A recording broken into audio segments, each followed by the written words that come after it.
ఇవాళ మేము అనుకోకుండా సడన్ ప్లాన్ జరిగింది. అదేంటంటే మూవీకి వెళ్దామని మా వాళ్ళు డిసైడ్ అయ్యి చేశారు. సడన్గా మేము మూవీకి కొంచెం లేట్ అయ్యి వచ్చాము, ఎందుకంటే ఉన్నట్టుండి చెప్పారు కదా, అందుకే మేము సడన్గా వచ్చేసాము. మూవీ హాల్లోకి బయలుదేరి వెళ్ళిపోయాము. మా వాళ్ళు చూడండి ఎలా కూర్చున్నారో. ఫ్యామిలీతో పాటు వచ్చాము. మూవీ మాత్రం చాలా అంటే చాలా బాగుంది, ఇంట్రెస్టింగ్గా ఉంది.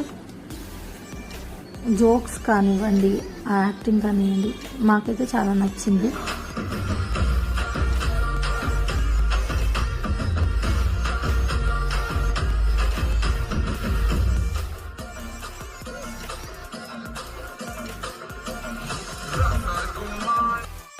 మూవీ మధ్యలో బ్రేక్ వచ్చిందని కాసేపు బయటకు వచ్చి ఎంజాయ్ చేశాము. మా ఆయన్ని అడిగాను మూవీ ఎలా ఉందని. ఫైనల్లో మీరే రియాక్షన్ చూడండి. Okay bye, wait for next vlog.